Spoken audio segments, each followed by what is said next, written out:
Function വന്നു, നമുക്ക് നമ്മുടെ മുടി ആകെ ഫ്രിസി ആയിട്ട് ഒട്ടും സുഖമില്ലാതിരിക്കുക. പെട്ടെന്നൊന്ന് നന്നായിട്ട് ഷൈനിങ് ആയിട്ട് നല്ല സ്മൂത്ത് ആയിട്ട് ഒന്ന് സ്ട്രെയിറ്റ് ആയിട്ട് അടിപൊളിയായിട്ട് കിടന്നിരുന്നെങ്കിൽ എന്ന് ആഗ്രഹിക്കുന്ന ആളുകൾക്ക്, അങ്ങനെ ചെയ്യാൻ പാർലറിൽ മാത്രം പോയാലേ സാധിക്കുള്ളൂ എന്ന് വിചാരിക്കുന്ന ആളുകൾക്ക് നിങ്ങൾക്ക് പറ്റിയ ഒരു പാക്കാണ് ഇന്നത്തെ വീഡിയോയിൽ പറഞ്ഞുതരാൻ പോകുന്നത്. അപ്പോൾ നമുക്കൊരു ഫംഗ്ഷനൊക്കെ പോകുകയാണെങ്കിൽ ജസ്റ്റ് കുറച്ച് സമയം മുമ്പ് മാത്രം ഒന്ന് ചെയ്താൽ മതി. ഇത് അപ്ലൈ ചെയ്തതിന് ശേഷം മുടി ഒന്ന് ഉണങ്ങുന്ന താമസമുള്ളൂ, നല്ല സോഫ്റ്റ് ആയിട്ട് നമ്മുടെ മുടി കിടക്കും കേട്ടോ. അപ്പം നന്നായിട്ട് നമുക്ക് വീട്ടിൽ തന്നെ ചെയ്തെടുക്കാൻ പറ്റുന്ന കുറഞ്ഞ ഇൻഗ്രീഡിയൻസിൽ നമുക്ക് വീട്ടിൽ പെട്ടെന്ന് ചെയ്തെടുക്കാൻ പറ്റുന്ന ഒരു കെരാറ്റിൻ ട്രിക്കാണ് ഇന്നത്തെ വീഡിയോയിൽ പറഞ്ഞുതരാൻ പോകുന്നത്. അപ്പോൾ എല്ലാവരും മസ്റ്റ് ആയിട്ട് ചെയ്ത് നോക്കോളൂ. നിങ്ങൾ ജസ്റ്റ് ഫംഗ്ഷന് പോകാനൊന്നും നിൽക്കണ്ട, ഈ വീഡിയോ കാണുമ്പോൾ തന്നെ ജസ്റ്റ് ഒന്ന് അപ്ലൈ ചെയ്ത് നോക്കുക. മുടിയിൽ അത്രയ്ക്ക് റിസൾട്ട് കാണാം. അതിനുശേഷം നിങ്ങൾക്ക് ഒരു ഫംഗ്ഷനൊക്കെ പോകുമ്പോൾ ധൈര്യമായിട്ട് ചെയ്ത് നോക്കാമല്ലോ. അപ്പോൾ അതിനുവേണ്ടി മാത്രം വെയിറ്റ് ചെയ്യേണ്ട, ഇപ്പം തന്നെ ഒന്ന് ചെയ്ത് നോക്കോളൂ, എന്തായാലും റിസൾട്ട് കിട്ടും. അപ്പോൾ നമുക്ക് ഒട്ടും വലിച്ചിട്ട് അതെന്താണെന്ന് നോക്കി വെക്കാം. അപ്പോൾ ഇത് നമുക്ക് ആദ്യം വേണ്ടത് വെണ്ടയ്ക്കയാണ് കേട്ടോ.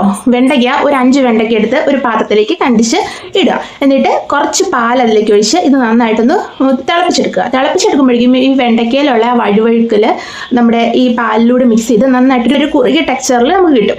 അതിനുശേഷം ഈ പാലും വെണ്ടയ്ക്കയും കൂടി ഒരു മിക്സിയുടെ ജാറിലിട്ടിട്ട് നന്നായിട്ട് അടിച്ചെടുക്കുക. അടിച്ചെടുത്തിട്ട് അത് ഒരു തുണിയിലോ അരിപ്പയിലോ വെച്ച് നന്നായിട്ട് അതിൻ്റെ ആ വെണ്ടയ്ക്കയുടെ ബാക്കി അവശിഷ്ടങ്ങളൊന്നും വരാതെ അതിൻ്റെ ജ്യൂസ് മാത്രമായിട്ടൊന്ന് അരിച്ചെടുക്കുക. അതിനുശേഷം ആ അരിച്ചെടുത്തതിലേക്ക് നമുക്ക് 2 ടേബിൾ സ്പൂൺ ഓയിലും കൂടി ഒഴിക്കുക. നിങ്ങൾ ഏത് ഓയിലാണ് തല വയ്ക്കുന്നതെങ്കിലും ആ ഓയിൽ എടുക്കുക, അല്ലെങ്കിൽ നമ്മൾ നോർമൽ കോക്കനട്ട് ഓയിൽ എടുക്കുക.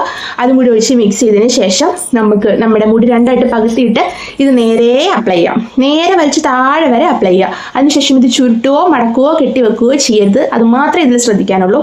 അതിനുശേഷം നമുക്കിത് നന്നായിട്ടൊന്ന് ഡ്രൈ ആയി കഴിഞ്ഞിട്ട് നോർമൽ വാട്ടറിൽ വാഷ് ചെയ്ത് കളയാം കേട്ടോ. അപ്പോൾ ഈ 3 ഇൻഗ്രീഡിയൻസ് മതി നമ്മുടെ മുടി നല്ല സോഫ്റ്റ് ആയിട്ട് സ്ട്രെയിറ്റ് ആയിട്ട് കിടക്കാൻ വേണ്ടിയിട്ട്. നിങ്ങൾ എന്തായാലും ഒന്ന് ട്രൈ ചെയ്ത് നോക്കുക, ഇത്ര എളുപ്പമാണ്. എന്തായാലും നിങ്ങൾ എന്നിട്ട് ചെയ്ത് നോക്കണം. എന്നിട്ട് നിങ്ങൾക്ക് റിസൾട്ട് കിട്ടിയിട്ടുണ്ടെങ്കിൽ നമ്മുടെ കമന്റ് ബോക്സിൽ അതൊന്ന് എഴുതിയിടാനും മറക്കരുത് കേട്ടോ. അപ്പോൾ നിങ്ങൾക്ക് ഈ വീഡിയോ യൂസ്ഫുൾ ആണെന്ന് തോന്നുകയാണെങ്കിൽ നിങ്ങൾ ഫ്രണ്ട്സിനും ഫാമിലിക്കൊക്കെ ഒന്ന് ഷെയർ കൊടുക്കാനും അവരോടൊക്കെ ചെയ്ത് നോക്കാനും പറയാം. പിന്നെ റിസൾട്ട് എന്തായാലും കമന്റിൽ എഴുതിയിടണം.